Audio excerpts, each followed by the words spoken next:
Hi there, happy Monday. It's Scleroderma Smarter here, and it is August 27th. I like to try to do a video on Monday. So this is going to be, I don't know how to explain it.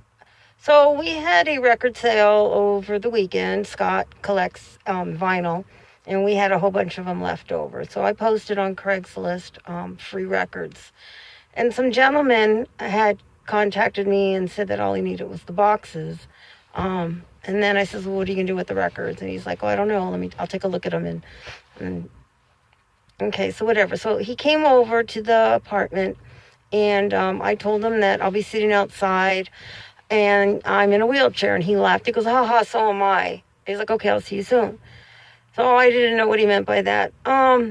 So he shows up and he pulls up into the driveway, and Scott got there, and he gets out, and we introduce ourselves, and he says, oh yeah, let me get my wheelchair out. So I'm in my wheelchair, and he gets his, and he's an older gentleman, scruffy looking. He had one leg, and his other leg was very atrophied. So he opened up the car doors, and I asked Scott if he could put the boxes in there for him.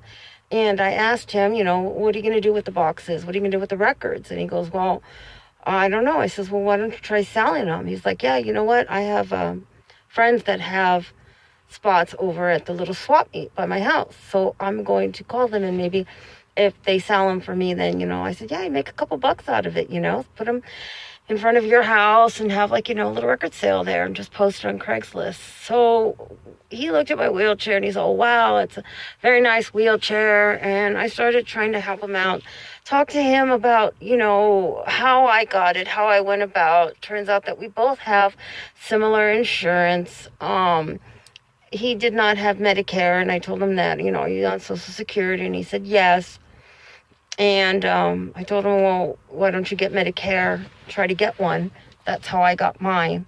And then we just sat there under the tree for, maybe a half hour, just talking back and forth about lives. And I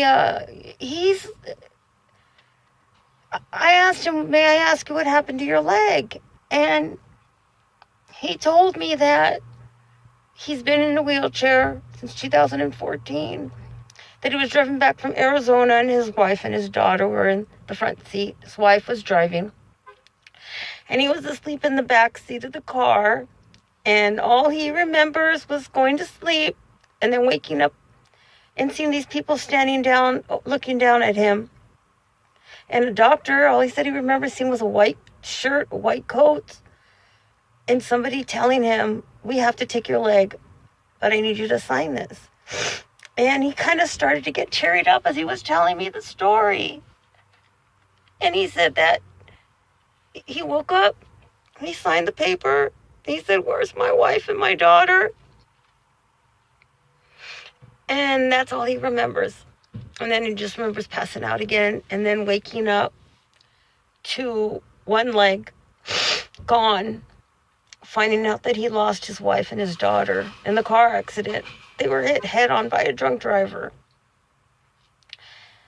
And I apologized that I asked him that question. I didn't know, and he says no, and he was talking about how he's in therapy and how it's getting easier for him to talk about it, and that he, after he was released from the hospital, he lost everything, became homeless, was living on the streets, and lost his job, lost his home. He lost his will to live. And he said that he tried to commit suicide within 2 years 4 times. And the last time he actually sliced his jugular. And after the 4th time, when they saved his life, he said he looked up to heaven and said, all right, God, it's in your hands now. Why do you keep doing this? And he realized that he has a reason here, and that taking his own life wasn't going to happen. That it was just never. He said that he knew he was never going to succeed because God was always going to intervene on him. And he said the last time that the reason he went for the jugular is because he always thought that once you cut the jugular, that's it. but apparently, I guess he didn't do it the right way. And Scott and I stood out there talking to him and asking him, does he get care? Does he get this? Does he get that? We both realized that, he has his disability, his issue, that he barely started walking again, and he had the crutches that go on his underarm. And I told him to ask for the forearm crutches. So he got up on my forearm crutches and he was trying them out. And he said it's a lot easier for him when he doesn't have his prosthetic on to walk with the one leg, and that now he's barely starting to be upright and be able to move, and that he has this real cheap little chair. So, part of the reason why I did this channel, part of the reason why I have my Instagram and my Scleroderma Smarter Facebook page, and I always, I don't block anybody for DMs and stuff, is because my goal, because I think I've had it so easy, just the process of everything, the process of doctors, the process of medications, the process of therapies, getting my wheelchair, all that stuff. I got to say, talking to people from not only America, but from around the world, I got to say, I have it blessed. And my goal is to try to reassure people verbally, help them. I'm not a doctor. I'm not a social worker. I don't have anything to do with any affiliation with any medical care system or anything, or any medical supply store, but just to help people who want to give up, who just find it hard and don't know which angle to take, to talk to them and tell them, this is what I did. This is my experience. And then just help them. And he said to me, there was a reason why I needed those boxes, because God wanted me to meet you, because I could tell you have told me more in this time sitting with me and helped me more than I've been helped since 2014. And thank you that God put you in my hands. And I says, well, I think he sent you to me too, to see that, this poor man lost everything, but he's getting his life back, and he's struggling, and he's saying it's not easy. And we both have these bodies that just can't keep up with us.